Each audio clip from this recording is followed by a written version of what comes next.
ఈ దేశ యువతకు స్ఫూర్తిని నింపాలని సాంకేతిక టెలికాం రంగంలో విప్లవాత్మకమైన మార్పులు తీసుకొచ్చి ఈరోజు కోట్లాది మంది యువకులకు ఉద్యోగ ఉపాధి అవకాశాలు వచ్చినాయి అని అంటే శ్రీ రాజీవ్ గాంధీ గారి దేశంలో కంప్యూటర్ను పరిచయం చేయడం. ఈరోజు తండాలలో, గూడాలలో, మారుమూల పల్లెల్లో పేదవాళ్ళు ఉపాధి హామీ కూలికెళ్ళే మహిళలు కూడా ఈరోజు చేతిలో సెల్ ఫోన్ పట్టుకొని ప్రపంచాన్ని తమ గుప్పెట్లో పట్టుకున్నంత గొప్పగా ఈరోజు మాట్లాడుతున్నారు. అంటే ఈ దేశానికి టెలికాం రంగంలో విప్లవాత్మకమైన మార్పులు తీసుకొచ్చి ఈ దేశాన్ని ప్రపంచంతో పోటీ పడే విధంగా తీర్చిదిద్దిన మాజీ ప్రధానమంత్రి శ్రీ రాజీవ్ గాంధీ గారు. విప్లవాత్మకమైన మార్పులు ఉద్యోగ ఉపాధి అవకాశాలలోనే కాదు, యువతకు ఆదర్శంగా నిలబడే విధంగా దేశం కోసం అవసరమైనప్పుడు దేశాన్ని విచ్ఛిన్నం చేయాలని అసాంఘిక శక్తుల నుంచి, విదేశీ కుట్రల నుంచి దేశాన్ని కాపాడడంలో ఆఖరి శ్వాస వరకు, చివరి రక్తపు బొట్టు వరకు ఈ దేశ సమగ్రతను కాపాడడంలోనే వారు నిమగ్నమై చివరికి వారు నేల కొరిగినరు. అంటే దేశం కోసం, దేశ భద్రత కోసం, దేశ సమగ్రతను కాపాడడానికి ప్రాణాలు అర్పించైనా సరే దేశాన్ని కాపాడాలని ఈ దేశ యువతకు స్ఫూర్తినిచ్చే విధంగా శ్రీ రాజీవ్ గాంధీ గారు నిలబడ్డారు.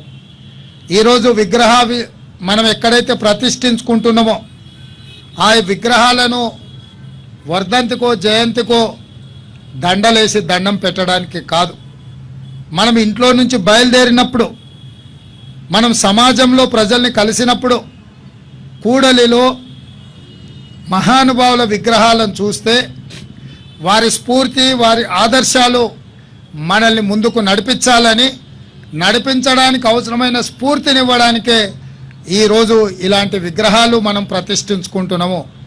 ఇవాళ ఈ సచివాలయం ముందు ఈ ట్యాంక్ బండ్ మీద ప్రతిరోజు వేలాది మంది, లక్షలాది మంది ప్రాంత పర్యటనకు వస్తుంటారు.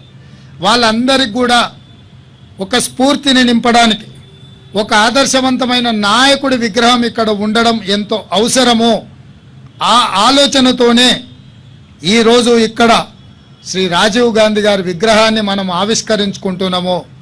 ఈ కార్యక్రమంలో పాల్గొనడం మీరందరూ ఇక్కడ ఈ విగ్రహావిష్కరణకు ప్రారంభోత్సవ కార్యక్రమాన్ని చేయడానికి నాకు ఈ రాష్ట్ర ముఖ్యమంత్రిగా అవకాశం వచ్చింది. ఇది ఎప్పటికీ గుర్తుండిపోయే రోజు. ఎందుకు అనంటే చరిత్రలో చిరస్థాయిగా నిలిచిపోయే ఈ సందర్భము తప్పకుండా నాకు ఎప్పటికీ గుర్తుంటుంది.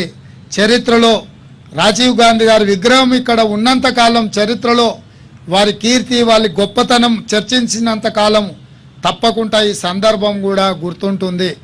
ఆ రోజు సద్భావన యాత్ర సందర్భంగా చార్మినార్ దగ్గర శ్రీ రాజీవ్ గాంధీ గారి యాత్రను ప్రారంభించినప్పుడు అక్కడ ఒక జెండాను ఆవిష్కరించిండు.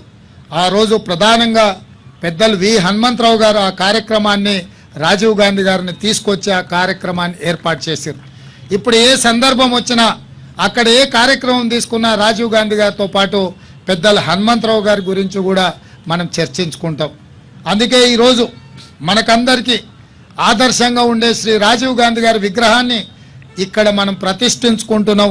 తప్పకుండా రాష్ట్ర ప్రతిష్ట పెరిగే విధంగా ఈ రాష్ట్రం 60 సంవత్సరాల ఆకాంక్ష, ఈ ఆకాంక్షను, ఈ కళను నిజం చేసి 4 కోట్ల తెలంగాణ ప్రజల యొక్క అభిప్రాయాన్ని గౌరవించి తెలంగాణ రాష్ట్ర ఏర్పాటు ప్రక్రియలో శ్రీమతి సోనియా గాంధీ గారు ప్రత్యేకమైన శ్రద్ధ, వారు కృషి ఎవరు మరవలేనిది.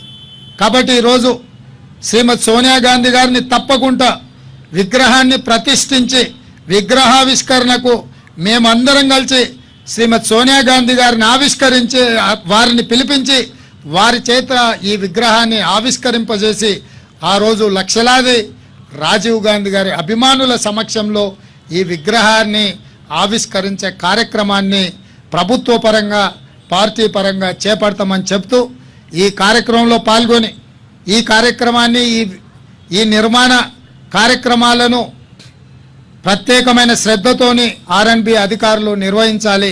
వారందరూ కూడా వివిధ నమూనాలు రాజీవ్ గాంధీ గారివి తీసుకొని వచ్చి చూపించి వాటిని ఆమోదింపజేసి ముందుకు వెళ్ళాలని సూచన చేస్తూ కార్యక్రమంలో పాల్గొన్న మీ అందరికీ మరొక్కసారి మనస్ఫూర్తిగా ధన్యవాదాలు తెలియజేస్తూ సెలవు తీసుకుంటున్న మిత్రులారా.